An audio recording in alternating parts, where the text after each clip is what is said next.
Dear student, today we will talk about vitamin and mineral absorption. आज हम vitamin और mineral absorption के बारे में बात करेंगे। In previous topics we discuss carbohydrate absorption. So let's say यहाँ पे उन्होंने एक डायग्राम ड्रा किया हुआ है जिसके बारे में हम डिस्कस कर लेते हैं।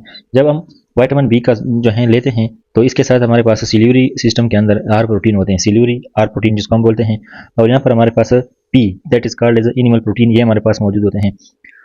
तो जब हम विटामिन बी खा लेते हैं वो जब स्टोमक एसोफेगस के थ्रू स्टोमक के अंदर आता है तो ये विटामिन बी 12 जो है, विटामिन बी 12 इसके साथ एनिमल प्रोटीन जिसको हम पी से रिप्रेजेंट करते हैं, ये इसके साथ अटैच होता है।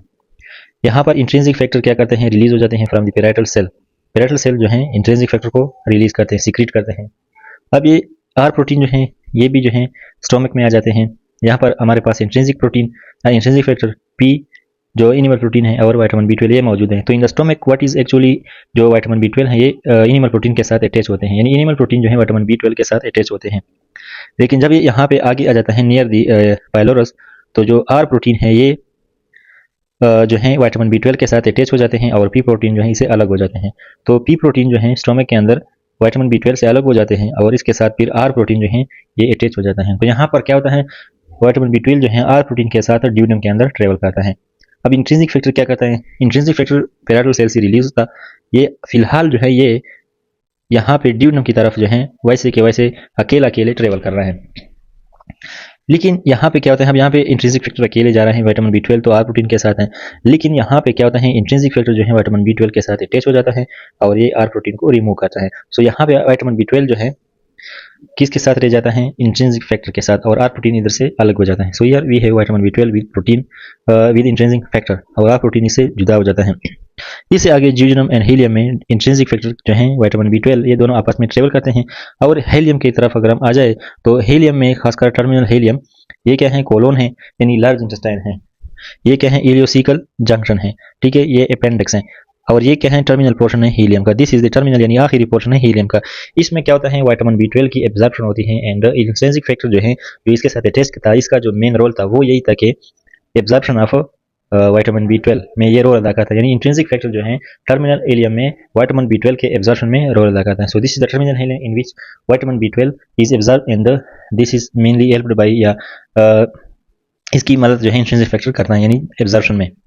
अब यहाँ पर हम कुछ और चीज़ें डिस्कस करेंगे कि आयरन, फोलेट और विटामिन बी 12 ये स्मॉल इंटेस्टाइन के कौन किन किन हिस्सों में जो है जज़ब होते हैं। तो जो ड्यूडेनम है, आयरन जो है ये ड्यूडेनम के अंदर एब्जॉर्ब होता है। आयरन की जो एब्जॉर्प्शन होती है वो ड्यूडेनम के अंदर होते हैं। सो आई फिर जेजुनम के अंदर फोलेट होता है।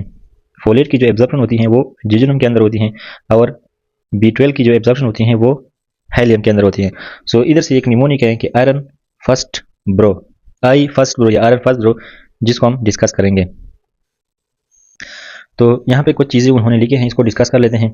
विटामिन एंड मिनरल्स, विटामिन और जो मिनरल्स होते हैं डिफिशियंसी इनकी कमी आ जाती है, में develop in patient with small bowel disease, bowel resection यानी जब स्मॉल बाउल डिजीज हो जाए या हम बाउल को काटते हैं, या इंटेस्टाइनल फेलियर हो जाता है जिसको हम शॉर्ट बाउल सिंड्रोम बोलते हैं।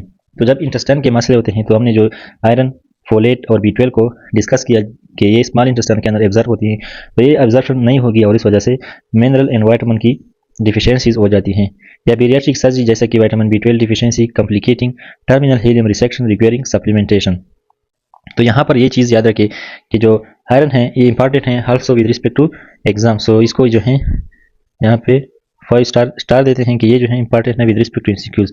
तो आयरन जो है absorb as Fe2 in the duodenum, folate absorb in the duodenum and jejunum, ठीक है। ये ड्यूडेनम और जिजुलम में खासकर जिजुलम याद रखें, यानी iron first bro, vitamin B 12 absorb in the terminal ileum along with bile salt, इसके साथ साथ बाइल साल्ट भी जज़ब होते हैं, रिक्वायर इंट्रिंसिक फैक्टर। और विटामिन बी 12 की सर में डिस्कस किया, इसकी एब्जॉर्प्शन के लिए इंट्रिंसिक फैक्टर की जरूरत है। और इसका निमोनिक है iron fist bro, iron fist bro या फिस्ट ब्रो मतलब ये है कि आयरन फिस्ट ब्रो यानी मतलब आयरन का फिस्ट।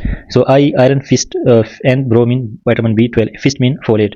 तो ये चीज़ें आपने याद रखनी है विद रिस्पेक्ट टू एमसीक्यू, ये तीनों चीज़ें इंपॉर्टेंट हैं कि iron, folate and vitamin B 12 की जो एब्जॉर्प्शन साइट है वो कहाँ कहाँ पे हैं। Next we will discuss dumping syndrome. Dumping syndrome क्या है, डंपिंग सिंड्रोम में इसमें क्या होता है, हाइपर ओस्मोलर फूड यानी जब वेरी हाइपर ओस्मोलर फूड जो होते हैं जिसमें सॉल्यूट का कंसंट्रेशन ज़्यादा होता है, जैसे कि ग्लूकोज, खासकर सर्जरी के बाद ये जब मूव करता है too quickly from the stomach to the small intestine, यानी जब वेरी हेवी फूड जो होता है स्टोमक से इंटेस्टाइन की तरफ जाता है, तो this is called as a dumping syndrome. और एक कब होता है टिपिकली अगर आफ्टर स्टोमक या इसोफेजियल सर्जरी। एक अक्सर हम जब स्टोमक या इसोफेगस की सर्जरी करते हैं तो इसमें होता है। सो डंपिंग सिंड्रोम क्या है? It is a condition that occur when a food moves too quickly from the stomach into the small intestine after eating, and it is usually seen after gastric surgery, like gastrectomy करते हैं या gastric bypass करते हैं। तो इसमें हमारे पास यानी इसके दो टाइप्स है, एक अर्ली डंपिंग सिंड्रोम है और ये जो है लेटर डंपिंग सिंड्रोम है। अर्ली जो होता है वो क्या होता है, ये खाने के 30 to 15 मिनट्स के बाद होता है, और जो लेट होता है वो 1.5 से 3 घंटे के बाद ईटिंग के बाद होता है। तो इसमें पैथोफिजियोलॉजी के बारे में बात करते हैं। डंपिंग सिंड्रोम की जो पैथोफिजियोलॉजी है उसके बारे में हम डिस्कस कर लेते हैं कि असल में ये क्या होता है। ठीक है, सो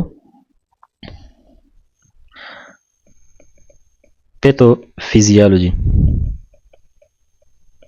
इसमें क्या होता है, हाइपर ओस्मोलर फूड की जो रैपिड एंट्री होते हैं। ठीक है, तो रैपिड एक क्या होता है, रैपिड एंट्री होती है ऑफ हाइपर ओस्मोलर फूड। जो हाइपर ओस्मोलर फूड है उसकी रैपिड एंट्री होती है इन या from stomach to small intestine, यानी यहाँ पे इंटेस्टाइन जो है इस फूड को रिसीव करने के लिए रेडी नहीं होता, लेकिन वो हो जाता है, इसके अंदर एंट्री हो जाती है। तो यहाँ पे क्या होता है, स्टोमक के अंदर इंटेस्टाइन के अंदर very high level of hyper osmolar fluid होता है, और इस वजह से जो यहाँ की इंटेस्टाइन के जो ब्लड वेसल हैं उसकी जो उधर से जो फ्लूइड हैं वो शिफ्ट हो जाते हैं इनटू द इंटेस्टाइन, और इस वजह से इंटेस्टाइनल डिस्टेंशन होते हैं और ये डायरिया और क्रैम्प्स वगैरह काज करते हैं। फ्लूइड क्या करता है, फ्लूइड्स मूव फ्रॉम इंटेस्टाइनल या फ्रॉम प्लाज्मा टू इंटेस्टाइन, और इस वजह से क्या होता है, इंटेस्टाइनल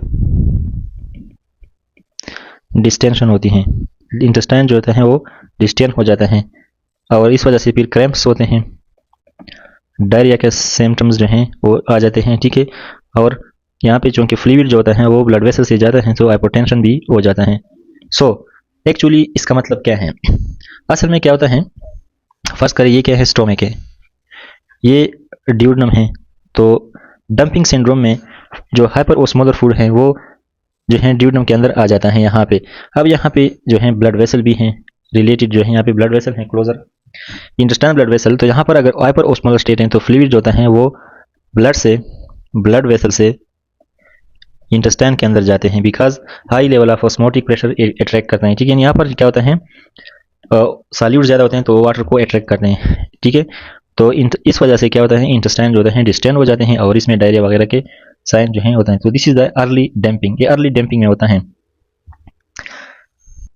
ठीक है, तो ये हमारे पास क्या होते हैं, इस तरह हो जाए। इस तरह यहाँ पे रैपिड ग्लूकोज की एब्जॉर्प्शन होती है, रैपिड ग्लूकोज एब्जॉर्प्शन, ज़्यादा ग्लूकोज आता है इंटेस्टाइन में और ये जो है ब्लड जो वेसल हैं उसके अंदर जाता है। सो rapid glucose absorption it causes increase release of insulin, insulin जो होता है ये इस वजह से ज़्यादा होते हैं और फिर हाइपोग्लाइसीमिया हो जाता है, हाइपोग्लाइसीमिया के सिम्टम्स आ जाते हैं, हाइपोग्लाइसीमिया सिम्टम्स। तो इनिशियली ग्लूकोज ज़्यादा होता है जो ब्लड के अंदर जाता है, लेकिन फिर क्या होता है कि ये ग्लूकोज जो है इंसुलिन को रिलीज करते हैं और उसकी रिस्पांस में क्या होता है, हाइपोग्लाइसीमिया हो जाता है। So this is the dumping syndrome, this अकर यहाँ पे जो है ये टाइप्स में भी आता है, अर्ली डंपिंग। ठीक है, ये एक टाइप है, और ये जो है लेट डंपिंग है। ठीक है, ये लेट डंपिंग ये भी एक टाइप है। सो इसके भी टाइप्स हैं, तो इसमें एक टाइप है अर्ली डंपिंग और एक है हमारे पास लेट डंपिंग। तो इस वजह से हमारे पास ये चीज़ें होती हैं। सो this is the dumping syndrome.